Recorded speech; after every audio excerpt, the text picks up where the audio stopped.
So recently I was scrolling through YouTube and I stumbled across a video, as I do, and the video was called Most Hated Naruto Characters 2003 to 2019. Now this video didn't really offer any commentary or really any explanation as to why these characters were hated outside of the description saying that the numbers aren't 100% accurate. All of the numbers were based off of Google searches between 2003 and 2019, which I don't really know how you check the Google searches for hatred towards a character. Like, are people just out there Googling Sasuke, H-A-T-E in all capital letters? Like, are those the Google lists that we're compiling? Genuinely, I don't know. However, the video did get me thinking. See, because here's the thing, Naruto is a massive universe with tons of characters. And as every individual watching Naruto has different feelings on certain characters, I would assume that every individual who watches Naruto would have a different top 10 list of hated characters. Like, while I may dislike Sasuke as a character, you may love him, and therefore he wouldn't make your top 10. And while I might love Danzo as a character, you may hate him, and therefore he would make your top 10. And so on and so forth. And this is the beauty of a wide and deep universe filled with so many characters with different backstories and different motivations in different actions, is that I can hate a character that you love and you can hate a character that I love, but we can still come together in our enjoyment of the universe. Because it's not like I hate all of the main characters, I just hate one. And it's not like I love all the bad guys, I only love a couple. But you do come here for me. Kind of, I guess. So today, I want to go through these top 10 hated characters and give my honest reaction to whether or not I feel as though these characters belong on this top 10 list. And since apparently this list was compiled from Google searches, this top 10 Naruto hated characters list should probably mirror a list somewhat close to yours. The reason that I'm saying all this is because this list is not my top 10 Naruto characters I hate the most list. Maybe if this video does well, I'll end up making my own list, but for today, I'd like to try and react to what is your list in the most accurate way possible. Because if we're assuming these numbers are even remotely correct, this is probably pretty close to what your list looks like. So this is about as close as I can get to ranking a list that you've sent me without every single one of you sending me a list. Got it? Good. Let's get into it. But before we get into anything, guys, please, for me, like this video, subscribe to the page, and hit that noti bell. If you see my finger at any point and you're worried about me, don't worry, I just cut the tip of my finger off with a mandolin. It's healed. Well, I guess healed is not the right word. It's healing. But if you want to help me heal, guys, go ahead and follow me on my other page, The Weeb Commander, where instead of talking about Naruto and Boruto, I talk all other anime. And if you really want to help me in my healing process, go ahead and follow my anime podcast, Otaku's Anonymous, where me and Danny Mata break down everything that happened in anime this week. It's available on YouTube, Spotify, and Apple Podcasts. And if you really want to help me heal, guys, go ahead and pop on over to my brand new merch shop and pick up some of my incredible merch. Whether it be the Danzo or the Itachi political tees or Otaku's Anonymous sticker packs, it's all pretty great. So, hated characters. Genuinely, they can be the reason that people either drop the show or continue watching it. And that's the beauty of hatred towards a fictional character. Either you check in every single week waiting to see the episode when the character is destroyed, or it's the reason you stop checking in every week because you just can't handle the character anymore. And that's the wildest thing, because while characters like Rudius Grey Rat, Mineta, or Meliodas could possibly make you drop in anime, characters like Danzo or Yahaba can make you check in every week. But there's a stark difference between those two examples, because even though those 5 characters I listed could all end up on top 10 most hated anime characters lists, they're on those lists for different reasons. See, to me, genuinely, there's nothing more atrocious in an anime than a protagonist I'm supposed to like that I hate. Because in an ideal circumstance, a top 10 hated characters from a certain anime list should just be villains, or those with villainous tendencies. However, not all villains are hated. Characters like Aizen and Madara would never end up on a top 10 hated list, because they're unique, woven into the story, incredibly powerful, they have great character designs, they have character development arcs. Everything about these kinds of villains we gravitate towards, we hold on to, we love. And that's what's so interesting about directing hate at fictional characters. Because even though sometimes we're watching a character do absolutely horrific things, we can't help but like the character. A good example of this would be Joe from You, a character that is objectively detestable. However, the story and the way the character is built makes us sympathize and even relate, which makes our brain do this moral dance of, well, I like this person, but they're a bad person. And that is good writing. And that, to me, is what makes a list like this so interesting. Because while a lot of characters ended up on this list because they were written the right way, a good amount of characters ended up on this list because they were written the wrong way. And coming in last place, or 10th, is Kabuto, who I believe toes the line between written poorly and written well. See, for a long time, Kabuto was one of my least favorite characters. It was Sasuke, Obito, and then Kabuto. And that's because Kabuto is kind of an infuriating character. He, like Orochimaru, exists as a villainous character in Naruto for almost the entirety of its run. All the way from the Chunin exams to the climax of the Fourth Great Shinobi World War, he is there, being annoying. And the real reason that Kabuto is so annoying is because he has no feelings of his own. When we're first introduced to Kabuto, he seems like a friendly guy who just can't pass the Chunin exams. But then it's revealed that he's Orochimaru's shill, who not only takes great pleasure out of torturing a woman in Tsunade who suffers massively from PTSD, but also takes great pleasure in torturing a 12-year-old genin who he slightly befriended like a week prior. And in that moment, we feel so betrayed. Kabuto, a character who we thought was an ally, is actually an ally of the most evil man in OG Naruto, Orochimaru. And not only that, he's powerful. Like in OG Naruto, Kabuto was talking an incredible amount of smack. Yes, he defeats Tsunade, which isn't tough back then because, like I said, she was massively suffering from PTSD. But he also smacks around Naruto and says that he wishes he could stick around to fight Jiraiya because he wants to fight one of the legendary Sannin after he just got finished battling against Tsunade, but whatever. And he never really goes away. But the problem that a lot of people have with Kabuto is not that he's a bad guy that sticks around for a long time, it's that he never finds an identity. See, because Kabuto is revealed to be a spy for the Akatsuki, as he's been relaying information about Orochimaru back to the Akatsuki, but then we find out he was actually a double agent for Orochimaru, and he's actually still with Orochimaru. But the worst part about Kabuto being with Orochimaru is that Orochimaru's squad is so unique. From Kimimaru to the rest of the Sound Village 5 to Sasuke to basically everybody that Orochimaru interacts with, be they Karin, Suigetsu, or Jugo, are all so unique with their own Kekkei Genkai. And yet Kabuto, who's hailed to be Orochimaru's strongest assistant, is kind of just a PA, a physician's assistant. He helps in all things medical ninjutsu. He's always standing next to Orochimaru, and that's kind of it. He's just an annoying voice that tags along with Orochimaru everywhere he goes. And this only gets worse after Orochimaru's death, as Kabuto takes a piece of Orochimaru's skin and grafts it onto his body. He then undergoes the least original power-up in all of Naruto, getting all of Orochimaru's great white snake abilities, also becoming a snake sage, calling himself a dragon sage, getting all the Kekkei Genkai of the Sound Village 5, Jugo's ability to pull in nature energy. Basically everything Orochimaru ever built, Kabuto grafted onto his body. And thus Kabuto just became an amorphous blob of some other man's accomplishments. And that's just boring. Not to mention he's solely responsible for making Madara a new body, bringing Madara back in the first place, as well as bringing back all of the other Edo Tensei's soldiers to fight against the Shinobi Alliance in the Fourth Great Shinobi World War. And what's worse than all of this is that all he has to do to atone for this grave injustice that killed 20,000 people is stay in Izanami for like 6 hours. Sure, Izanami forces him to have this great change in his life where he realizes that he can't change it the way that the world works, but is that enough? Not to mention that after the Fourth Great Shinobi World War, he's just forgiven and gets to run an orphanage. And genuinely, Kabuto was in my top 3 most hated characters for a long time because of all these points. However, that was before I did a you-know-nothing about him, where I realized that the reason that Kabuto globs onto every person that he's ever known is because every person he's ever known has been taken away from him. Whether it was his parents or Nana Yakushi, the woman who ran the orphanage that he grew up in, everybody he ever loved was yanked away from him. And thus anybody who gave him even the slightest amount of attention, he globbed onto, making their needs, their wants, their personality his own. And therefore, while Kabuto is an incredibly aggravating character, there's kind of a reason behind that, and he's written that way on purpose. And actually, the true beauty of Kabuto's character is that he goes back to the orphanage, as the orphanage is the only time that Kabuto ever got to be a human, not dictated by other humans' desires, because it was at that very orphanage that Danzo plucked him out to be a member of the Root. So Kabuto, by going back to the orphanage and raising other orphans, is living by his rules for the first time in his life. I think that's kind of beautiful. Do I think he deserved more punishment, and do I still not love him as a character?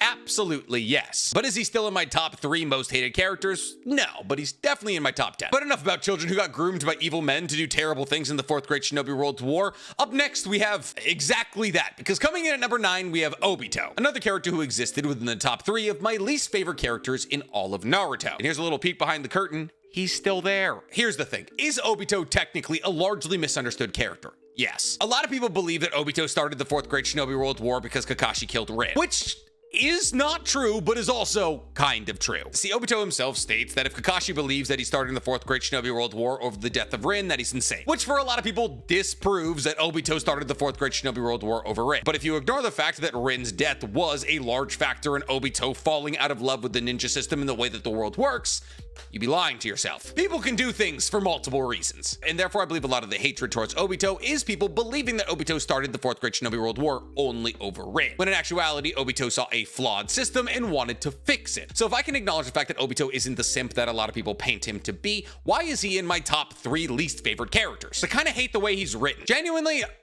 I think he's kind of boring. In what meaningful capacity is Obito different from Nagato?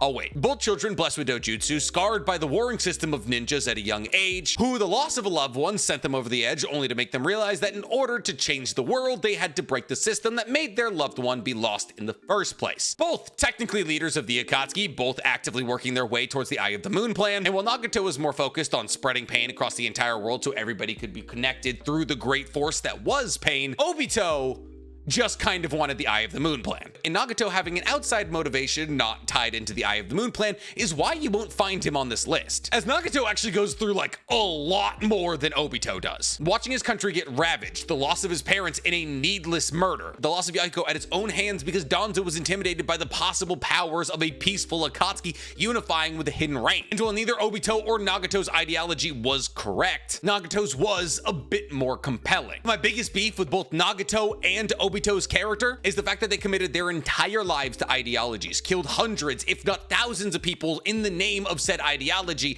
and then after a 3 or so minute conversation with Naruto, we're like, oh, never mind. Hate that. Like, H-A-T-E. Hate that. Listen, I get it. Talk no Jutsu is an incredibly powerful jutsu, and Naruto is supposed to be this motivating Jesus-like ninja character. But when you've committed the level of atrocities that Nagato or Obito have committed in the name of their philosophies, and then you give up that philosophy in 3 minutes, it makes it seem like you were never that dedicated to the philosophy that you massacred thousands of people to pull off. But at least Nagato, when he decided his philosophy wasn't correct after talking to Naruto, had the audacity to bring everybody he killed back to life. Well, what did Obito do? Well, he joined the good guys for 30 episodes and died to Kaguya. Sure, he saved Kakashi for the second time, which is kind of a cool little full circle character arc moment, and sure, he gave his eyes to Kakashi in kind of a brotherly love kind of moment, but when it comes down to it, Obito isn't as compelling as Madara or Nagato, and is about as annoying as Kabuto. Not to mention, from pretty much the moment that Madara shows up in the 4th Great Shinobi World War, Obito no longer matters as an antagonist. Like, yeah, he gets his Jubito form, but then Jubito just gets defeated by Majestic Attire Susanoo. But enough of the villains, let's get to the good guys who ended up on this list, because coming in at number 8, we have A. I find this interesting, but I also understand it and kind of agree. See, I've made it incredibly clear. I love the Hidden Cloud. I believe that the Cloud have equal to or greater fighting force in Konoha for the majority of Naruto's history. And I've made it a hobby to talk about the Hidden Cloud and the Raikage as often as possible, because genuinely, I find them incredibly interesting. I feel as though a Naruto story based out of the Hidden Cloud would be really cool. But at the same time, I understand disliking A, the 4th Raikage. Because here's the thing, when A is first introduced, he's kind of a bad guy. Not only do we see A and Killer B battle against Minato in the 3rd Great Shinobi World War, but also in the 5 Kage Summit prior to the 4th Great Shinobi World War, when Sasuke pulls up and tries to fight all of the Kage at once, A is kind of the worst Kage there. He smashes his table, he yells at all the other Kage, he makes it very clear he's not going to participate, and when it comes to Sasuke having meaningful battles against all of the Kage when he pulls up on the 5 Kage Summit, his most meaningful battle is against A. And here's the thing, in that moment, we're kind of supposed to be rooting for Sasuke, because A has been depicted as this somewhat evil, overbearing Raikage figure who's been plaguing Konoha for decades, as in that moment he was probably the most powerful Kage at the table. And this is further depicted when he arm wrestles against Tsunade and keeps up with the KCM-1 Naruto, who's trying to convince him that he shouldn't go after Sasuke. See, A is depicted as this incredibly powerful, authoritarian figure from a scary, powerful village. And considering the fact that we're told the story of Naruto through the perspective of Konoha, this is kind of unsettling. And the thing is, A never really changes. Well, obviously the Shinobi Alliance comes together and A is elected to be the leader of it, as he is the most powerful Kage out of all of them. A still feels like the most possible threat to Konoha outside of the bad guys. And considering the history between Konoha and the Hidden Cloud, with people like Kinkaku and Ginkaku killing Tobirama, our feelings of unease around an incredibly powerful Raikage are justified. And what's wilder than that is that it doesn't end after the 4th Great Shinobi World War. Well, obviously A and the Hidden Cloud are allies during the 4th Great Shinobi World War. In Naruto the Last, it's revealed that the Hidden Cloud has been building a chakra cannon capable of destroying the entire moon in a time period when all of the villages are supposed to be demilitarizing. So for as long as we've known A, he's always felt like a threat to Konoha's security. And as he feels like a threat to Konoha's security, we dislike him as a character. Now, I personally like A as a character a lot. He's an old school ninja, distrusting of other villages because he's lived through wars against them. And while he comes together to join the Shinobi Alliance, he makes sure that the Hidden Cloud never loses a step to other villages like Konoha, who technically, just like the Hidden Cloud, also are not demilitarizing during the demilitarization era, as Konoha are making things like shinobi wear and shinobi gauntlets, things that, while they may not technically be made to increase the might of Konoha's military, do exactly that. So A definitely wouldn't make it onto my list. But you know who would make it onto my list? The number 7 entry, White Zetsu. How can something made from the cells of a man so great turn out so evil? I mean, hating White Zetsu just kind of makes sense. It's like hating the Cybermen, or really any goon. The White Zetsu were just the fighting force of the bad guys during the 4th Great Shinobi World War. Of course, they were all stated to be high Jonin level fighters, which obviously it didn't seem as though they were, because people like 1010 were wiping out hundreds of them. They were just bad guy copy and paste characters with no character development, which makes sense when you consider the fact that they were either constructed from Hashirama's cells or from the original round of Infinite Tsukiyomi that Kaguya pulled off. They're just husks of old people. Not that interesting, very easily hateable. Moving on. Because coming in at number 6, we do have a pretty interesting entry, because coming in at number 6,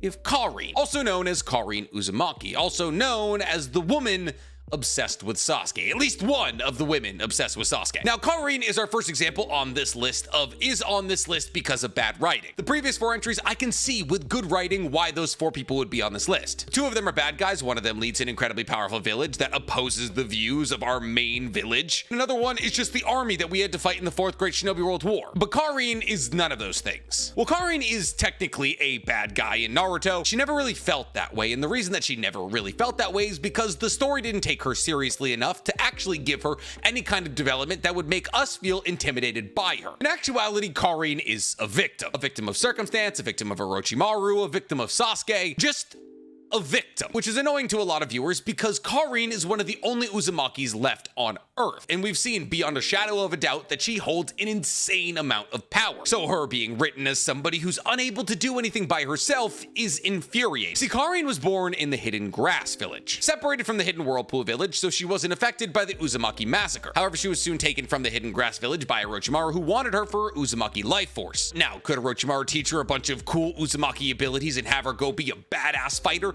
Absolutely he could have. As I've already said, Karin is genuinely one of the more powerful people in Naruto. Between her mind's eye of the Kagura that allows her to open a 3rd eye within her brain that allows her to see kilometers away, and not only just see kilometers away from herself, but also see through buildings and see if people are lying and read their chakra signatures from dozens of kilometers away. It's the best version of a Byakugan. On top of this, Karin is also a full-blooded Uzumaki, which means she has Uzumaki life force, which is so powerful that upon Tsunade biting Karin, it was able to refill the entirety of her Byakuya, which, mind you, took people like Sakura 3 years to fill. However, instead of getting a possibly incredibly powerful young Uzumaki female who's gonna revive the clan, what do we get? Another whiny Sasuke-obsessed love interest that's never gonna pan out into anything of any meaning whatsoever, who serves one purpose and one purpose alone. Whenever Sasuke gets hurt, let him bite you. For 99.9% of the time that Karin is on screen, she might as well be a medkit with a mouth. Karin gets one, and I mean one cool moment in the entirety of Naruto, and that is when she finally unlocks her adamantite chains while battling against a wooden construct that Obito created. And that lasts about 11 seconds. For the entire rest of the time that Karin is on screen, all that she's doing is lusting after Sasuke, even after he stabs her for being taken hostage. She's wasted potential, she's whiny, she's used, she's basically everything that Masashi Kishimoto ties into every single one of his female characters. And then he ties those characters to one of my least favorite characters in Naruto, who also happens to be our number 5 spot, Sasuke. See, I've done entire videos breaking down why I dislike Sasuke, so I'm not going to go on a 20-minute diatribe right now. I've also recently done a half-hour video on everything I like about Sasuke. So let me give you the highlights on both ends of how I feel about Sasuke. I believe Sasuke in part 1 of Naruto is a legitimately good and compelling character. A character driven to try and get revenge for his clan that was killed by his older brother, and therefore he struggles to find meaning in anything else outside of getting revenge. And therefore when he begins to make friends with Naruto and care about him, possibly more than he cares about getting revenge on Itachi, it scares Sasuke, because now now, not only is he getting distracted from the thing that's supposed to be his greatest motivation in life, but also somebody he believed was lower than him is catching up to him in strength, which is a problem considering the fact that Itachi's strength is said to be second to none. So if somebody who I believed was a mess up from day one can catch my strength, there's no way I'll be able to catch Itachi's. Good motivation, genuinely fun character, great battles. Edgy, annoying, but plays a good foil to Naruto. But then Sasuke decided to no longer do the thing about him I liked, playing a good foil to Naruto. Because while technically Sasuke does pop up every once in a while in Shippuden to be like, hey, I'm not like you, Naruto, by far and away, the majority of Shippuden happens with Naruto and Sasuke very far from each other. And while Sasuke does still have some incredible fights, like his battle against Deidara and his battle against Itachi, Naruto and Sasuke's character development arcs happen completely separate of each other, which I guess is somewhat the intended point, because obviously Naruto is supposed to be building a community of people around him while Sasuke is getting more and more isolated. But what's worse than that is that Sasuke is constantly switching between ideologies. On one hand, he wants to kill Itachi, but when he kills Itachi, he realizes he wants to destroy Konoha, the exact opposite of what Itachi wanted him to do. And then after a certain amount of time, he realizes, never mind, I'm gonna help Konoha in the battle against Madara, and then he's like, oh, never mind, I'm gonna kill Naruto so I can become Hokage with no friends. He's edgy, he's annoying, he's terrible to Karin and Sakura, until very recently in the Boruto manga, he was a very bad father, and the majority of his power and wins were given to him in both Naruto and Shippuden. While in Boruto, he has yet to accomplish basically anything without Naruto. But since we're talking about Team 7, let's stick with Team 7, because coming in at number 4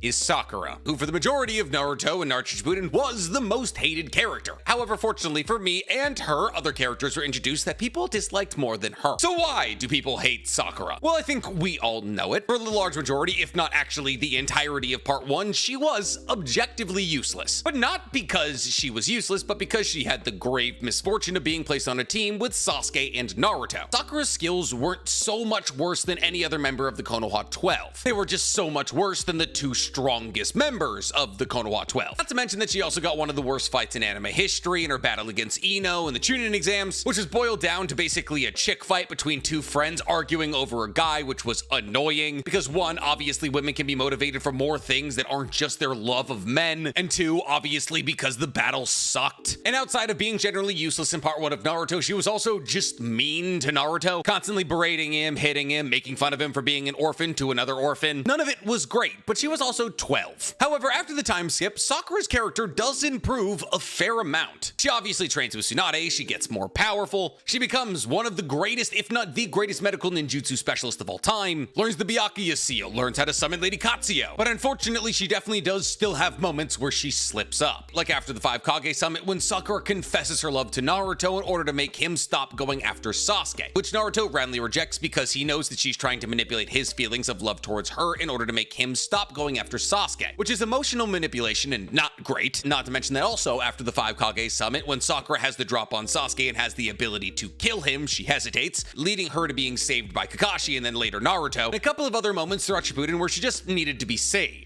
However, for every bad moment that Sakura has in Shippuden, she has just as many good. See, a lot of people discount her battle against Sasori because Greinichio was controlling her body, but in actuality, that's not what was going on there. See, while Greinichio does connect her chakra strings to Sakura in the battle against Sasori, for the majority of the time that Sakura is battling against Sasori's puppets, Greinichio is not in control. See, the reason that the technique is so powerful is because it allows the person with the chakra strings connected to them to battle as they would. However, if hypothetically somebody's attacking from their blind spot, the puppet user who's behind them can pull them out of that situation. It's like an emergency rope. Not to mention that Sakura's battle against Sasori was incredibly cool and genuinely set the precedent for Shippuden. And after that, genuinely the only good thing about the war arc probably is Sakura. Well, there obviously are incredible fights. Those are one good thing about the war arc. A big part of liking the war arc for me comes in the fact that Sakura is relevant in it. Though not as relevant as she should have been, as she was the only person to have to fight Kaguya without a Sage of 6 Pass upgrade, and therefore Ninja Sky Daddy coming down and deciding that Naruto and Sasuke were the only two people who deserved an upgrade, therefore leaving Sakura in the dust once again in terms of power. It was the most relevant we'd ever seen Sakura be. So why is Sakura hated? Well, because she was a regular person placed next to 2 reincarnations of gods. On any other team, she would have been the most powerful member by far. However, if you place a baseline Corvette next to 2 McLaren F1s, the Corvette's gonna look kinda weak. Tie that into some mean things that she did in Shippuden in part 1 and some little underlying misogyny, and you have, well, a very hated character, who genuinely should have been written better, straight up. But we can't expect that out of Kishimoto. But there is one woman, according to this list, that the Naruto fandom hates more than Sakura, and that's because coming in at number 3, we have Kaguya. Listen, this one doesn't feel like Kaguya's fault. Kaguya Kaguya, for all intents and purposes, is actually a very interesting character. A godlike entity who descended down to Earth in order to make a god tree to consume a chakra fruit. But in actuality, she was just a part of a cycle as a lower-ranking Otsutsuki who was going to be fed to a Ten-Tails to create a chakra tree forever. Or until at least Ishiki ate enough chakra fruit to become a god like Shibai. And therefore, Kaguya, no longer wanting to be a part of this cycle, rebelled against Ishiki and ripped him in half. However, before she could condemn this entire world, she fell in love with a man and had children. Children who she grew to fear because they were the only other people on Earth with chakra. But this wasn't the only thing that Kaguya feared, because she had rebelled against a millennia-old system with the higher-ranking and lower-ranking Otsutsuki falling into individual roles. So she knew at one point or another, other Otsutsuki would come to look for her on Earth, which meant she needed to build an army. Now, within the capacity of when this poll was made, not a lot of this information was actually in existence. Within the confines of Naruto, and just Naruto, Kaguya is a god who came to Earth looking for a tree, fell in love, banged a dude, got scared of the two kids, fought the kids, lost to the kids, got sealed in the moon, and then got released once Madara unlocked Infinite Tsukiyomi. And while that and that alone is a pretty interesting story for a bad guy, I mean, it introduced an entire alien race that would serve as the bad guys for Boruto, it was the moment that Naruto jumped the shark for a lot of fans. See, because the real reason that Kaguya is so hated isn't because of who she is or what her motivations are, it's because she replaced Madara, the bad guy that we were building up to for almost a decade. However, just in that moment that Madara finally achieved all of the power he was looking for, he gets donut holed. And who does he get donut holed by? A character who we thought was a background character in order to facilitate the rebirth of his mother, who we've never even heard of. It was really bad writing. Now, that's not Kaguya's fault. It's more the event that created Kaguya that's unpopular than the character, and therefore I wouldn't put Kaguya anywhere near my top 10 most hated characters list. I would put the event of replacing Madara with Kaguya as probably my least favorite thing that ever happened in Naruto, period. Kaguya is actually a really cool character. You know who else is also a really cool character? The person coming in our number 2 spot, because coming in at number 2 is Danzo. Listen, I understand that people dislike Danzo. I just don't. Danzo is pure evil. Raw, uncut Colombian hatred. Sure, you can make the argument that Danzo was doing what he thought was right for the village. So he, just like Madara and Nagato, is a hero who went wrong. No, he's not. Danzo is America. He looks at other countries, goes, huh, not how I would run that, kicks down the door, destroys everything, and goes, huh, guess democracy didn't work here, and then leaves. He is the most accurate representation of actual government within Naruto. A character who commits himself to the betterment of his nation above all else, but at the cost of human lives, morality, and also the betterment of the nation. Let's run through a couple of things that Danzo has done. Danzo, upon realizing that it was Shisui's plan to use Koto Matsukame to stop the coup, decided, instead of trying to talk Shisui out of it, I'm just gonna kill him. So he poisoned Shisui with Yoji Abarame's poison and stole one of his Koto Matsukame so he could use it himself. Because instead of controlling an asset that completely worked for him 100% faithfully, who would have not only become one of the strongest Uchiha of all time, but also would have worked for him, he decided, nope, don't love that idea. Your eyeball is mine now. Insane, evil, probably a bad decision. And those are 3 things that you can say about basically everything Danzo ever does. Danzo then goes on to basically force Itachi into massacring the entirety of the Uchiha clan, effectively cutting down Konoha's fighting force by half, instead of conveying the information that he has about the coup to Hiruzen so Hiruzen can get Fugaku to the table and talk about not destroying Konoha. After Naruto's birth, Danzo sees that the village is torn asunder by the amount of loss that Kurama inflicted. So he points at Naruto and goes, well, Kurama's in that baby, so everybody can come together in their hatred for a child, effectively ruining Naruto's life, and probably in actuality should have created a child terrorist, much like Gaara, but just got lucky because Naruto was born as Ashura's reincarnate and therefore was a happy, cheery dude. Multiple times tried to assassinate Hiruzen, one time sending Yamato, a literal child, to assassinate the 3rd Hokage, who is known as the Professor and is one of the strongest men in Konoha's history. You sent one child with wood release? He started the Akatsuki because he was like, that peaceful organization called the Akatsuki who are trying to spread peace are kind of powerful. I hope they don't link up with the Hidden Rain who just kicked our ass in the Second Great Shinobi World War. Let's destroy the Akatsuki by turning Hanzo against them. And just in actuality made the Eye of the Moon plan happen. Not to mention after the Uchiha massacre, Hiruzen was like, you're done, no more route for you. To which Danzo was like, yeah, no, I'm gonna keep running the route. Everybody in the route, hey, you just listen to me now, we don't listen to the Hokage. So he just made a private militia that believed he was the leader of Konoha, which just gave him even more free reign to do morally questionable things. And then in the moment of his death, how do they make sure that everyone's like, oh, Danzo was just trying his best? They half-heartedly show Danzo trying to be like Hiruzen his entire life, and he's like, oh, I could never catch you, Hiruzen. That's it. No, like, oh, I was trying to be the best person I could because my mother was sickly, or so on and so forth. He was just jealous of a guy because when Tobirama asked, will anybody stay behind to battle against Kinkaku and Ginkaku, Hiruzen said he would. Evil. Raw, uncut evil. And we just don't get that in Naruto. Everyone's like, oh, I tried my best. I wanted to change the world. It's just my methods were flawed. No, not mega corporation BlackRock steamrolling native people's Danzo. And I love an evil bad guy because you check in every week to wait for that evil bad guy to kick it. And therefore, even though I don't love Sasuke as a character, watching him kill Danzo was all this, the bad guy's the good guy now. I hate it. Be evil until you die or get out. But speaking of being evil until the day you die, coming in at number 1, apparently we have Black Zetsu, which genuinely does make a lot of sense. Because if I'm correct, and I believe that I am, every single Naruto fan's least favorite moment in Naruto is Madara's death. It was stupid, it was unnecessary, there was other way to introduce the Otsutskis, and 3 Rinnegan Madara dying to Black Zetsu was just silly. Even if it was a surprise feat, it was absolutely asinine. But here's the thing, Black Zetsu also falls into the categorization of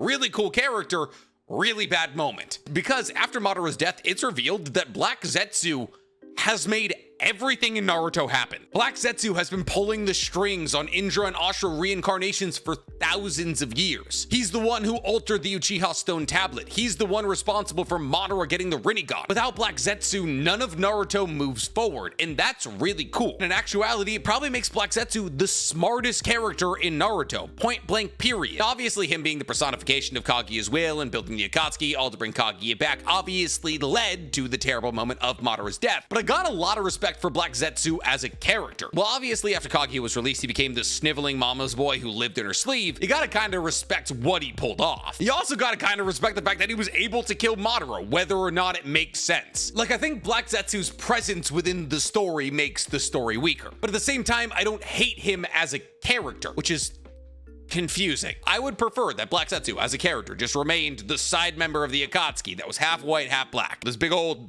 chompy head. I think Madara's death and the introduction of Kaguya in the way that they happened was the weakest moment in all of Naruto, and maybe the weakest moment in the Big 3 period. But I don't hate Black Zetsu as a character because his motivations make sense. He's been trying to manipulate dozens of generations of Indra and Ashura's reincarnations to bring his mother back to life. And that's actually a kind of cool and noble motivation, and one that he pulls off. So it's kind of a sticky spot. I mean, I probably would have him somewhere in my top 10, but definitely not number 1. But what do you guys think? Would you put Black Zetsu at your number 1? Would your top 10 look anything like this? Tell me in the comments below. And while you guys are down there, please, for me, like this video, subscribe to the page, and hit that noti bell. Sasuke, Obito, Karin, Orochimaru? Kabuto? I feel like Kabuto and Orochimaru could switch. I don't really hate that many people from Naruto.